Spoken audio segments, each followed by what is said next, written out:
Los Angeles braces for fires to get even worse with extremely dangerous wind forecasts for the next 2 days. Southern California is facing another round of dangerous fire weather even as crews struggle to contain wind-driven blazes that have paralyzed Los Angeles for nearly a week and killed at least 24 people. Gusts as high as 50 miles, 80 kilometers per hour are already moving across the higher terrain and interior valleys of Ventura and Los Angeles counties, where very dry conditions are expected to create extremely critical fire weather. Similar fire weather, the U.S. Storm Prediction Center said. The winds were forecast to pick up after sunset Monday, with the strongest gusts expected overnight and into Tuesday. Extreme fire conditions are forecast across 2,926 square miles, 7,578 square kilometers, whipping flames with gusts that could reach 75 miles per hour, similar to the wind speeds that caused the fires to explode last week. More than 8 million people in the area face critical fire weather in the coming days. High winds may limit opportunities for firefighters to make progress against the Palisades and eaten fires from the ground and the air. The blazes have scorched nearly 40,000 acres, 16,187 hectares, and leveled entire neighborhoods from Pacific Palisades on the coast to Altadena at the feet of the San Gabriel Mountains. On Monday, Gavin Newsom proposed an additional $2.5 billion of state spending on emergency response efforts and recovery. As of early Monday, the Eaton fire was 33% contained and the Palisades blaze was 14% contained. More than 92,000 residents remain under evacuation orders.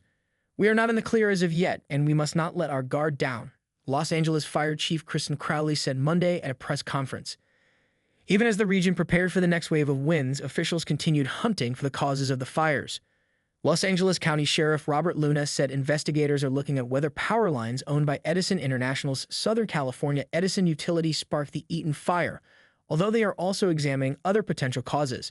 The utility has already been accused in a lawsuit of starting the blaze, but Chief Executive Officer Pedro Pizarro said on Monday that the company's internal data showed no problems on its power lines in the area at the time the fire erupted.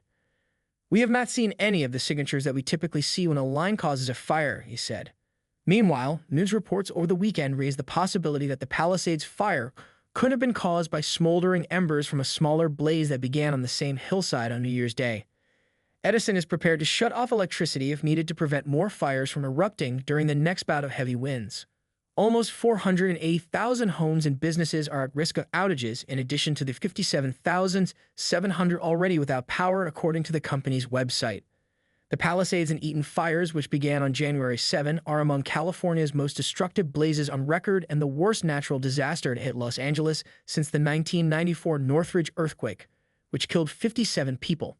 The blazes are expected to rank among the costliest in modern U.S. history. Wells Fargo & Co. estimates insured losses could reach $30 billion, considerably higher than a $20 billion estimate last week from JPMorgan Chase & Co.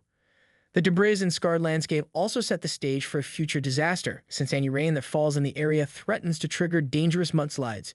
Even as firefighters are battling the blazes, Newsom has called for a plan to clear the area so that rebuilding can begin. Angelenos are starting to grapple with the long-term consequences of the disaster as well. One big fear: that previously existing affordability crisis will intensify.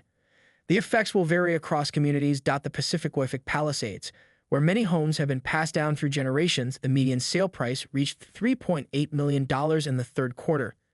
It's a different story in middle-class Altadena. Emerson Sharp and his family have lived in Altadena for almost half a century. The 75-year-old retiree didn't leave until he saw embers licking the frame of his house last week. He lost everything and doesn't know if he'll be able to rebuild. "I love the neighborhood, and I love every time I went up the street looking at the view of the mountains," he said.